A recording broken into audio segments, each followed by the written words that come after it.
Today we have an Allis Chalmers K model crawler. This was made by Spec Cast and it's in 1/16 scale. Now this thing is pretty exceptional for a couple of reasons.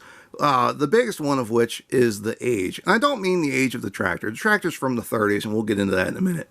But this was made for the National Toy Truck and Construction Show back in 2001. And you can see it stamped on the frame, NTTC Show, Iowa 8/18/2001. Now this was a show tractor and it's very unusual to have some of the things that it does for a show tractor. Number one, the detail is just outstanding for 2001. The other thing is the metal tracks. At the time, in 2001, it was normal, it was expected. Probably 95% of the bulldozers, excavators, tractors, whatever that had tracks, you were going to get them with rubber tracks, and that was normal. It was what was expected. So to have not only metal tracks, but to have them be nice metal tracks is unusual.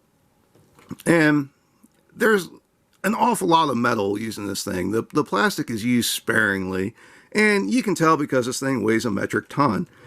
But, you know, some things are plastic, like some of the controls, the levers here are plastic, some of the motor parts are plastic, the crank for hand starting, crank starting, that's no, actually that's metal, but it's not attached, so we're going to take that off. We're just going to lose it if we don't. Anyway, so yeah, the motor parts are plastic, but for the most part, everything on this is metal, and it's really done well, which again is exceptional for the year. The tracks are just great. They might have a little bit too much slack in them, but again, considering how unusual it was to have metal tracks, they're fantastic. They really are. They're just very well done. It has a swing and drawbar on the rear, which is cool. The motor detail is great. The fan even spins. I don't know if you can see that, which is cool. Underneath just looks fabulous. I mean, it's really well done for being underneath there where no one's ever going to see it. The operator station here, again, is very well done. I don't know what it is about this plastic in the seat, but it looks like it's leather, and it looks like you could really sit on there, like it's got a cushion in it. I don't know what it is about it. Now, there's something that stands out very much on this tractor, and it is the steering wheel.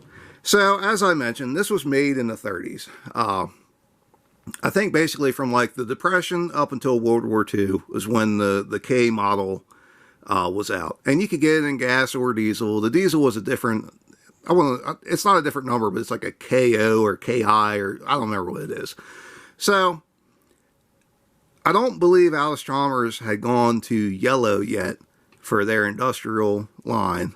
I think it was all still orange. But along with this being orange, there's a big reason why it had the steering wheel. And that was because this was really meant for agricultural use. Not so much, you know, as a bulldozer or like grader or pan tractor or whatever. It was meant for farmers. And that's one of the reasons why it had a steering wheel.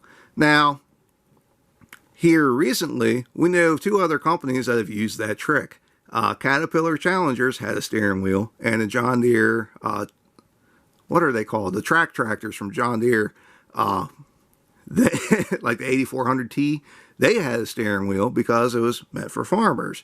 It's just the idea that, I don't know, I guess if it's going to be in a field and you got to have a steering wheel, who knows? But it was a selling tool in the 30s just as much as it was in the 90s and the 2000s. So that's kind of funny, kind of interesting. Anyway, I think this thing was about 50 horsepower, maybe 45 or something like that. It was a pretty good size crawler for as big as it was, because it's not very big for 50 horsepower. So I think it could do a pretty good amount of work. Anyway, overall, it's a really nice model. It's kind of neat, kind of unique. And again, for being 20, 21 years old now, geesh, it's excellent. It really is. If you pulled this out on the shelf, you wouldn't guess it's as old as it is, honestly. You compare it to anything else from, you know, the early 2000s, and it's going to look better than most of the other stuff that was out there, in all honesty. So, overall, it's a great model. It's interesting, and it holds up very well. It does not look like it is aged a day, honestly. It's just really, really nice. Spec Cast did a great job on it. Anyway, that's about all I got for this. If you have any questions or comments, feel free to ask. If there's something you want to see, let me know. I might just have it. If you want to see the rest of what I got, please subscribe to Maryland Construction Diecast, and thanks for watching.